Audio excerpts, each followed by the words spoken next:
Selamat pagi, salam sejahtera untuk kita semua. Perkenalkan, nama saya Elsie Febriani Pono dari kelompok 9 selaku moderator dalam presentasi kelompok kami.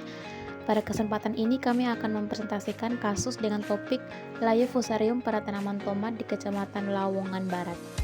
Presentasi ini akan disampaikan oleh beberapa anggota kelompok kami yang akan membahas secara bergantian sesuai dengan bagiannya masing-masing.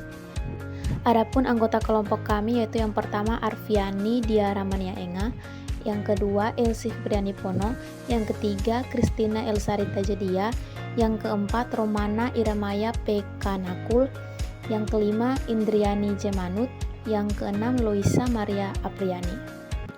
Deskripsi kasus layu fusarium pada tanaman tomat. Di Kecamatan Lawongan Barat, petani tomat menghadapi tantangan serius akibat infeksi penyakit layu fusarium yang disebabkan oleh jamur Fusarium oixporum fsp Lycipericis. Penyakit ini telah menginfeksi tanaman tomat di 3 desa, yaitu Desa Tumaratas, Raringis, dan Popi Wangker. Pada awal tahun 2014, petani di 3 desa tersebut melaporkan gejala aneh pada tanaman tomat mereka, di mana terlihat daun yang menguning, layu, dan akhirnya mati. Faktor-faktor yang menentukan epidemi. Yang pertama itu kondisi lingkungan. Kelembapan yang tinggi di lahan pertanaman tomat menciptakan kondisi yang ideal bagi pertumbuhan jamur. Genangan air di lahan pertanaman dapat meningkatkan risiko infeksi karena jamur dapat menyebar melalui air.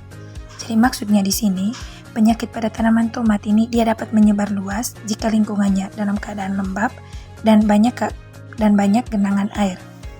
Terus yang kedua itu praktik pertanian.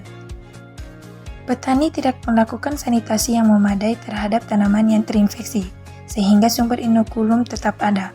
Kurangnya tindakan pengendalian hama dan penyakit yang tepat dapat memperburuk situasi. Jadi di sini pun kebiasaan para petani yang tidak membersihkan tanaman sakit atau tidak mengendalikan hama ini dapat memperparah penyebaran penyakit. Adanya tanaman yang terinfeksi di sekitar lahan pertanaman dapat menjadi sumber penyebaran spora jamur. Jadi, tanah yang terkontaminasi oleh spora jamur ini dia juga dapat menyebarkan penyakit ke tanaman yang sehat. Tanaman yang mengalami stres akibat kekurangan air, nutrisi, atau serangan hama lebih rentan terhadap infeksi. Yang berikutnya adalah rasoni penyebaran penyakit. Penyakit ini menyebar melalui spora jamur yang dapat berpindah dari tanaman yang terinfeksi ke tanaman sehat. Spora dapat menyebar melalui tanah, air, dan tanaman yang terinfeksi. Spora yang melekat pada alat pertanian atau sepatu petani dapat berpindah ke lahan lain. Air yang mengenang dapat membawa spora ke akar tanaman sehat. Tanaman yang terinfeksi dapat menyebarkan spora ke tanaman di sekitarnya. Ketidakpedulian petani terhadap sanitasi dan pengendalian penyakit memperburuk situasi, sehingga infeksi semakin meluas. Yang berikut grafik sebaran. Bisa dilihat ini merupakan rata-rata insidensi di 3 desa. Yang pertama, Desa Tumaratas.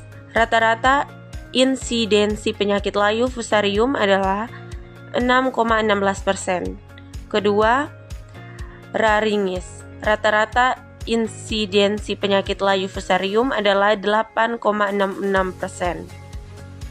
Ketiga, Popi Wangker. Rata-rata insidensi penyakit layu fusarium adalah 9,61%. Baik, di sini saya akan menjelaskan mengenai 10 referensi yang berkaitan atau yang menjelaskan tentang kasus yang kami bahas, yaitu layu fusarium pada tanaman tomat.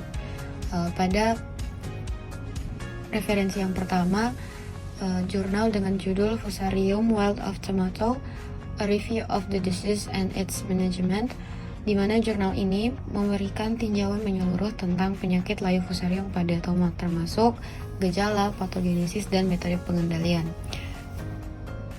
Jurnal ini relevan atau sesuai dengan kasus yang kami bahas karena memberikan dasar ilmiah untuk memahami bagaimana penyakit ini dapat berkembang dan menjelaskan tentang cara-cara untuk mengendalikannya. Yang berikut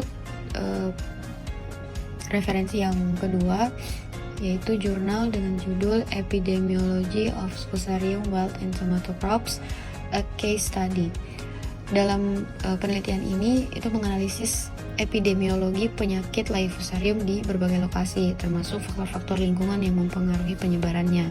Nah, hasil yang didapat ini dapat dibandingkan dengan data insidensi yang ditemukan di kasus yang kami bahas di Lamongan Barat. Kemudian yang berikut jurnal dengan judul Biological Control of Fusarium Wild in Tomato Using Trichoderma spp. Jurnal ini membahas mengenai penggunaan jamur Trichoderma sebagai agen pengendali biologis di mana dapat mengatasi penyakit layu fusarium. Jurnal ini tentu relevan karena dapat memberikan alternatif pengendalian yang ramah lingkungan bagi petani di Lamongan Barat. Yang berikutnya, jurnal dengan judul Impact of Soil Moisture on the Incidence of Fusarium Wild in Tomato. Penelitian ini mengeksplorasi bagaimana kelembapan tanah mempengaruhi insidensi penyakit layu fusarium. Sehingga jurnal ini dapat memberikan informasi mengenai kondisi lingkungan dan di mana kelembapan tinggi dapat meningkatkan risiko infeksi.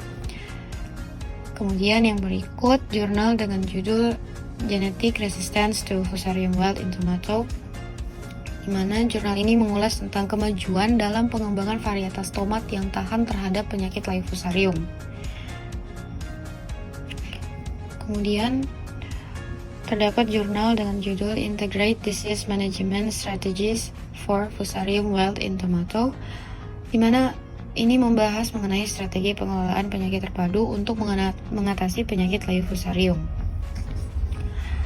Kemudian yang ketujuh yaitu jurnal berjudul Role of Soil Health in the Management of Fusarium Wild in Tomato, di mana dalam penelitian ini menekankan bahwa pentingnya kesehatan tanah dalam pengendalian penyakit layu fusarium. Ikut jurnal dengan judul Effect of Crop Rotation on the Incidence of Fusarium Wild in Tomato, di mana jurnal ini mengeksplorasi bagaimana rotasi tanaman dapat mempengaruhi insidensi penyakit layu fusarium.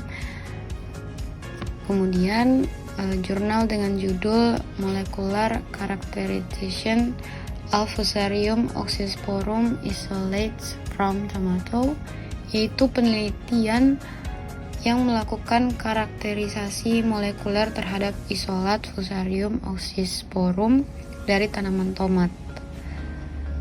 Lalu terdapat jurnal dengan judul Advance in the Management of Fusarium Wild in Tomato, yang dimana jurnal ini memberikan perspektif global tentang kemajuan dalam pengelolaan penyakit layu fusarium.